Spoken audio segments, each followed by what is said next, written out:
to number our days, so that we may gain a heart of wisdom. The man has wisdom. You can make more money, but you can't make more time. So look at the number of people on TikTok, the number of selfies we post almost every day, the number of live broadcasts that you see. Some of them, they're actually nonsensical. They're not even adding value at all. So we have a generation of people that are so intentional when it comes to killing time. So the concept of paper is traceable to Africa, papyrus, where we get the name paper. And the GPS is created by an African American person. Now we're able to drive. Benjamin Banneker is actually credited with the designs for the White House. Your madam, C.J. Walker, the lady, the black person who became the first millionaire. So you see now the Chinese market is doing so well. Of course, we can say counterfeits. But these guys, when they get an iPhone 30, you know what they do? They open it, they study it, they develop their own. We can't be spending our productive time doing vuzo parties, doing this Njolo nonsense. We can't be wasting our time on funny places. We need to start focusing on things that matter. We need to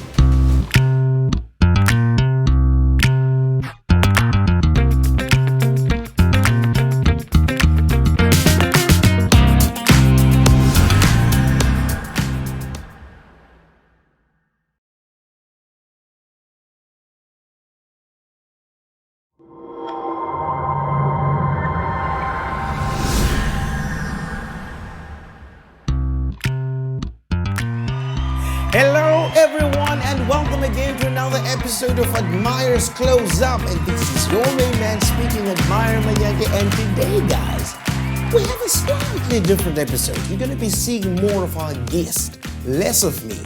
Because the man we have, I think if I hang around too much in front of the camera, he might even sue me. Even in introducing him, I really have to be careful. Because the man is an attorney.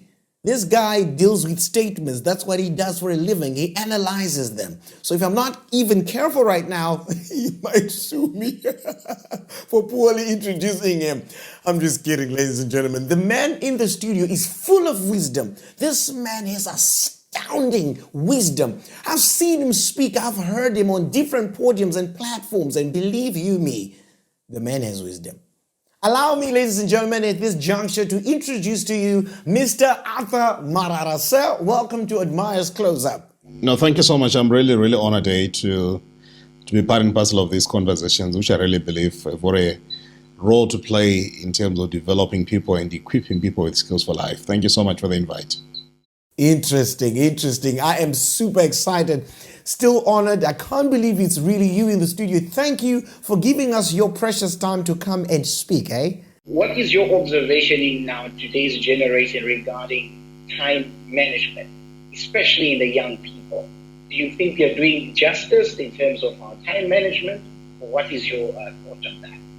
Yeah, obviously, I would not want to give a blanket answer because we manage our time differently.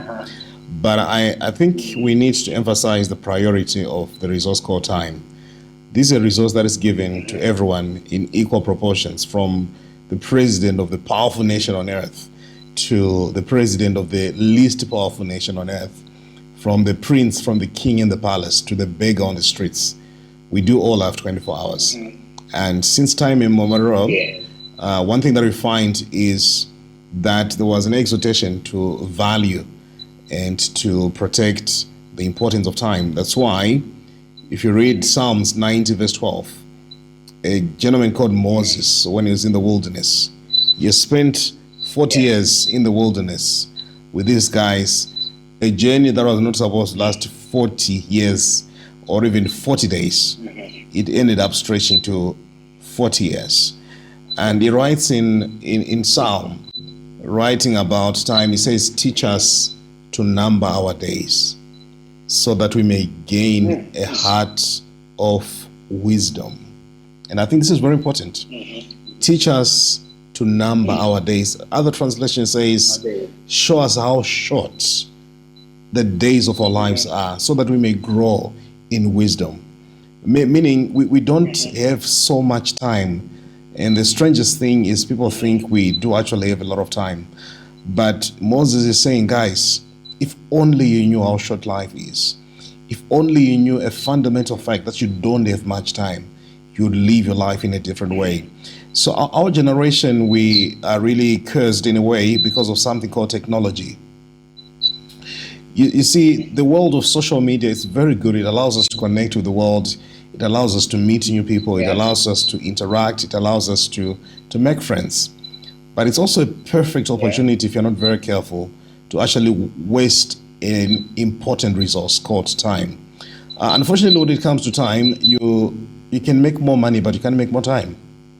And once you understand that you can't make more time, you realize that you are not actually in control, meaning you need to make wise decisions as regards how you use your time. So our generation right now, we've been plagued so much by the increase in the number of social media platforms that are really addictive, if I can actually use that word. Look at the number of people on TikTok.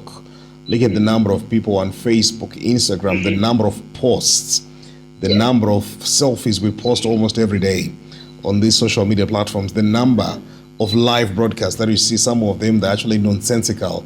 They're not even adding value at all. So look at the number of those things.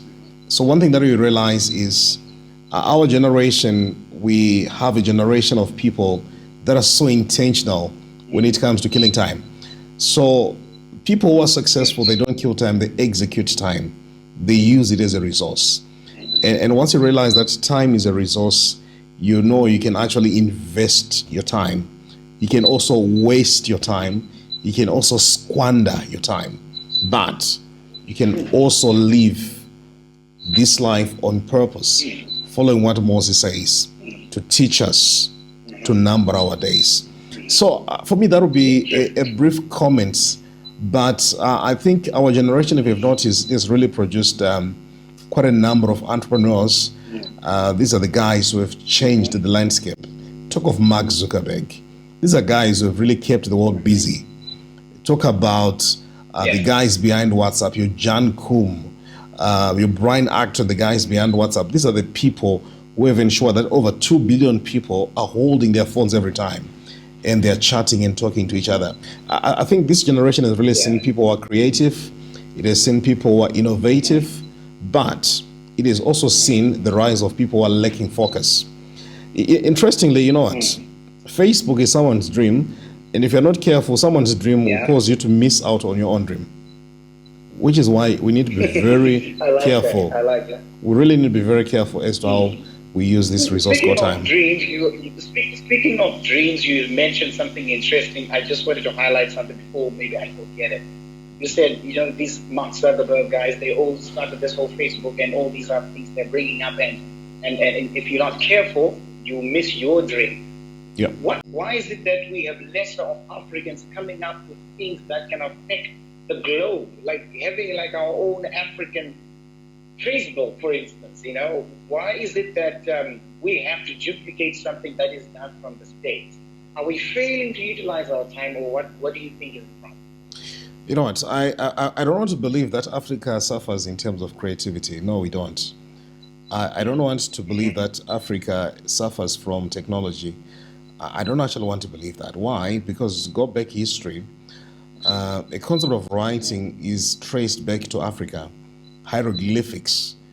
This comes from Africa. The concept of paper is traceable to Africa. Papyrus, where we get the name paper, is traced to Africa. Talk about the pyramids in Egypt. This is massive work done by Africans, such that even the Americans, they could not even resist putting the pyramid of Giza on the dollar. They couldn't resist it. And now they even say the pyramid is the visible thing that you can actually see from space. So we don't suffer from lack of creativity. But I really think we need to be very intentional about this. We really need to be intentional about this. Read history, you'll notice that there are quite a number of African Americans who really contributed life being life. One of them is called Louis Latimer. If you know Louis Latimer, this is the guy who is actually believed to be the guy who worked so hard for us to get the electric bulb. A black person. Go down history, you find guys like Garrett Morgan. These are the guys who give you your protective masks. These are the people who ensure that when you're going down into the mines where there are harmful substances, you can actually work. Then the GPS is created by an African American person. Now we're able to drive because of that particular person. Now we're able to do so much more because of the contribution of Africans. Benjamin Banneker, those who read a bit, Benjamin Banneker is actually credited with the designs for the White House. So when these guys had lost the blueprints and everything, they called a black person to say, dude, we need you. So Africa is really critical in terms of contributing. Talk about the guys who created the traffic lights. There is a hand of an African person there. Talk about your Madam C.J. Walker, the lady, the black person who became the first millionaire because of making hair products. So the list is endless of the contributions of Africans. It's Africans. They are coming from Africa. So what I want is for my brothers to say, guys, let's be more creative. Let's come up with solutions. That's why I don't really think we need to be busy really worrying about what's happening out there, because I also believe in our capacity to actually develop solutions that can also impact the world. And interestingly, they actually say what name do you give to this? Is it the party which you put on the windows, which was on the shuttle that took? Yes, that party, which was on the shuttle that took men to the moon surface. It actually came from South Africa, by the way. Yes. So I'm saying Africa has got a role to play in terms of the developmental agenda, but we can't be able to take full control if we're just consumers. And I think that's the problem of Africa. We are thoroughly consumers in nature. So now people are so crazy about iPhone 13, and we don't even get to ask how do they make iPhone 13. We don't even get to ask, how do they make it? So you see now the Chinese market is doing so well. Of course, we can say counterfeits. But these guys, when they get an iPhone 13, you know what they do? They open it, they study it, they develop their own. Which is why I'm like, what are we using our time for? We can't be spending our productive time doing vuzu parties, doing this mjolo nonsense. We can't be wasting our time on funny places. We need to be intentional. We need to be deliberate. We need to start focusing on things that matter. We need to start focusing on nurturing conversations that do matter. So if you've watched Hidden Figures, of which I think you have, Taraji Henson being the lead actress in that movie, Hidden Figures is a story of how African American women contributed to the success of Americans in landing the first person on the moon surface. I'm talking about African American women who became very intentional about the impact that they wanted to make. And they started working on that. And I want you to read further the profiles of those ladies. And for me, this remains one of the most inspiring stories of African American women who, despite the fact that, number one, they were women, because at one point in time it was really an issue. Number two, despite being women and despite not even being entitled to the salary scales being paid to their fellow women of the other race, they managed to rise against the odds and they distinguished themselves. But ask me, how were they able to do that? Number one, being intentional. Number two, it's being able to use time wisely. No wonder why Moses is saying, teach us to number our days, so that we may grow out of purpose. Yep. That is so profound. I like how you just put it out. I mean, ladies are also seen as being on the bottom of the food chain, and to see that there is another African lady, wherever she is, but because she's African, and just coming up with an invention that can turn around and create history. That is something profound, you know. I mean, a college student, they get to college, finish college, get a job, start paying bills and going to work, and that's it. I see a lot of people, they in that cycle. There's a book I read from Robert Kiyosaki. He calls it the rat race. You need money, go to work, pay bills, and the cycle keeps going like that. And I just wanted you maybe to speak to certain people like that, who are in that rat race, you know, how best they can improve their time. You know what, I think one of the tragedies of life, like what Albert Schweitzer says, he says the tragedy of life is not that people die, it's what dies in a person while he lives. And I think for me, that's the worst form of death, where we stop dreaming, where we stop having goals, where we stop being ambitious, where we stop challenging ourselves. And I would like to believe that God did not create you to just grow up, have bills, have children, have grandchildren, and die. I think there should be more to life than just that routine. And unfortunately, I think many people have been caught up in that particular routine where every day we're waking up to make a living and we forget to make lives. We're waking up every day to look for the next avenue that can give us money to pay bills and so forth. And we really forget that we can actually do so much more. So the question goes back to, number one, what do you want? What is the future that you really want? If you don't decide and design your future, no one is going to do that for you. In fact, if you don't actually design, someone will design a future for you, and guess what? They won't make such provisions for you. So I really want people to get to a level where we begin to be firmly in control of our lives and to say, this is what I want. This is my ideal future. And once we are able to paint that particular future, I really think that clarity brings a lot of scope that can enable you to be successful. No wonder why Nelson Bankhart, and those who don't know this guy, at one point in time, he was actually the richest man in the world. He was making about $3 million every day.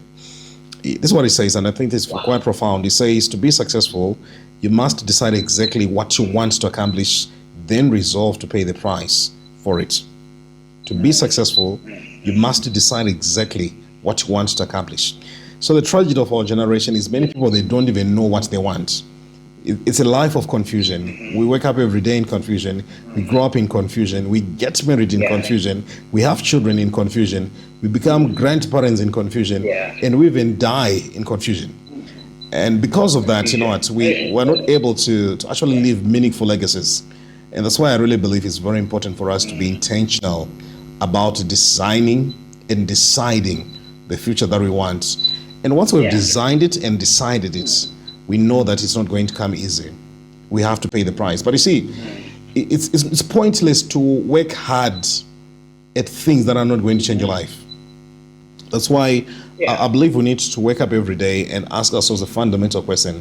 What am I working hard on? That's very important. What are you working hard on? It's not enough just to work hard. I like what John Maxwell says. He says unhappiness is not knowing what you want and killing yourself to accomplish it. And I think that's what many people are. So how do you get out of that race? Number one, get to identify who you are. Self-awareness is very important. Who you are, what do you want to achieve in this life? Why do you want to achieve that? When do you want to achieve it? Then how are you going to do it? You see, your life is changed because of the nature and the quality of questions that you ask. The nature and quality of conversations that you have is quite fundamental. And I think a number of people, we are living our lives trying to avoid uncomfortable conversations. And because we're avoiding uncomfortable conversations, guess what?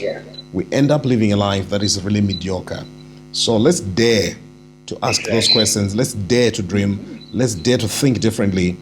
And let's dare to be rare. That will change our lives. Wow, that is profound, sir. Just maybe in conclusion, I know we're running out of time, but I just wanted to ask, what would be maybe your advice looking at entrepreneurs dealing with time? I've read a book that was talking about leverage. I think it should be Kiyosaki again, and where he was talking about the leverage of time, the leverage of other people, making use of other people.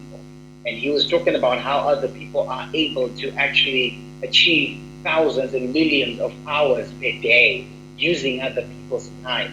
And I've asked this question in another forum, and I would like to hear your thought about it.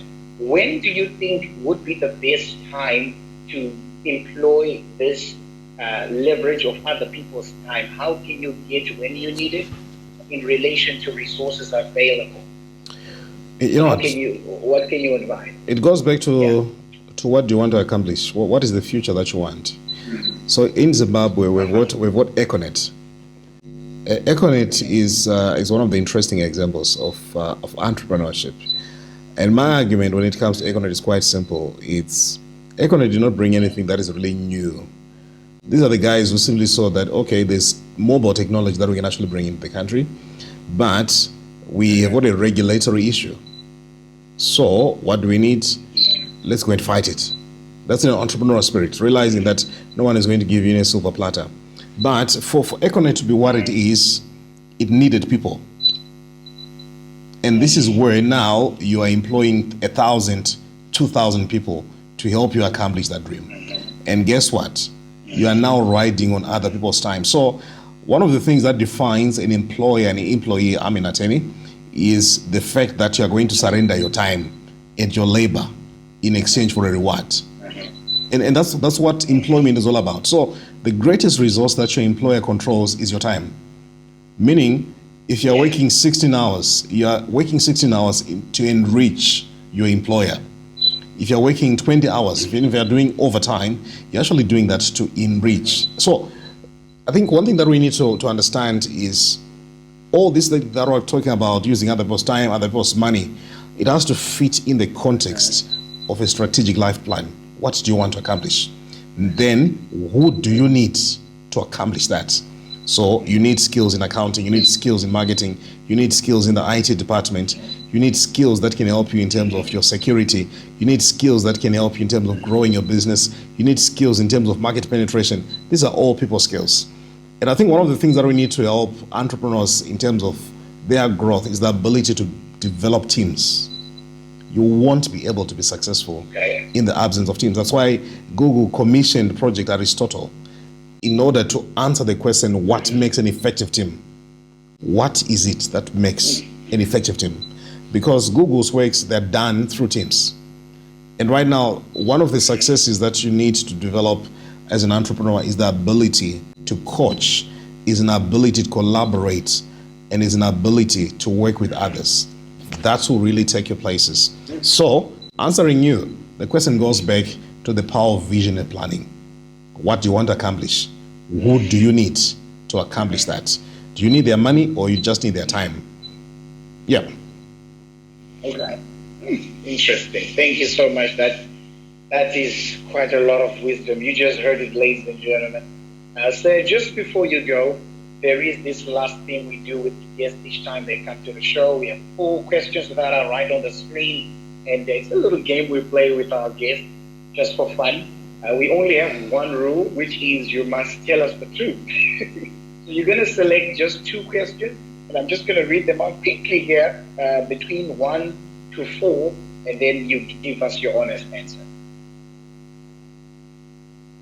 Are you ready? I'm listening. All right. So which ones are the 2 numbers you're going to select? From 1 to 4. From 1 to 4 years. Number 1 and number 2. Number 1 and number 2. Interesting. Okay. Number 1.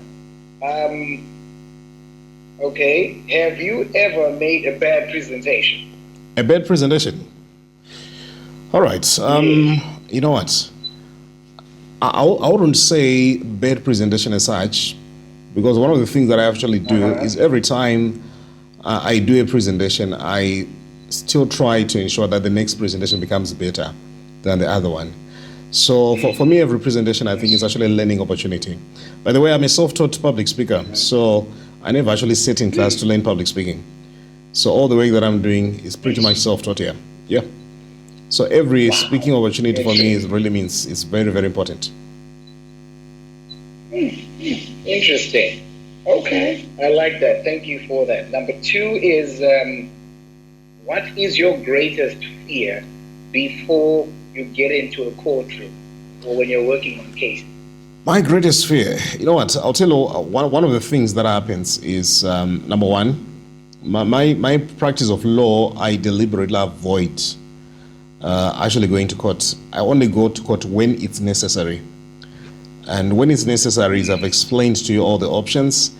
I've advised you the strengths and the weakness of your case. If your case is weak and you've insisted that we go to court, and when I've told you that we've got 50-50 chances, then we go.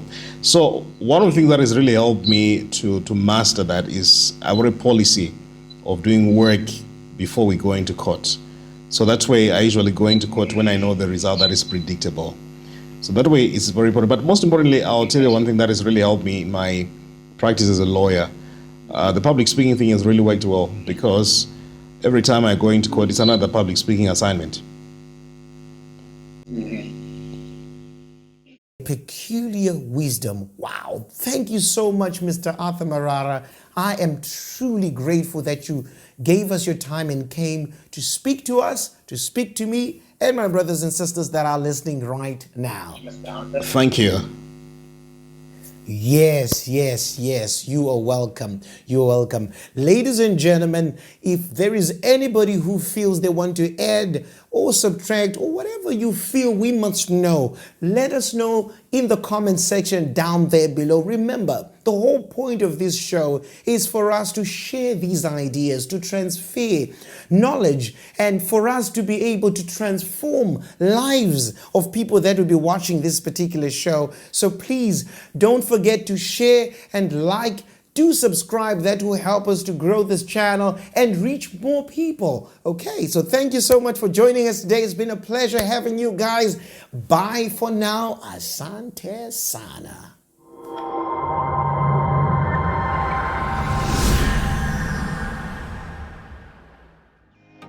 We are a full-service advertising agency with intentional creators who deliver innovative solutions, remarkable brands, and highly thoughtful experiences.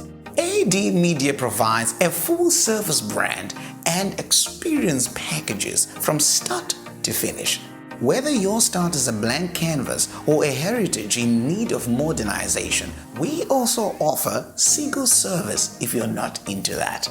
From inspiration to execution, we develop the best ideas into projects and campaigns that allow small businesses and big corporations to effectively market their products, services, and events. To ensure successful advertising, we use quite a number of techniques, which include market research, conceptualizing, analysis, and evaluation. We execute every project and campaign with the 8-step process that delivers effective and strategic ideas in a short time frame. Whether you want to market a product, a service, a company, an event, or even you yourself, we will begin the marketing process by first establishing your target market audience and your goals. Whether you want to increase sales, improve customer experiences, or become the leader in your industry. So where are you going? Tell us, and we will show you how you can get there. For more information, contact the numbers appearing on your screen for a free consultation, and we'll take it from there.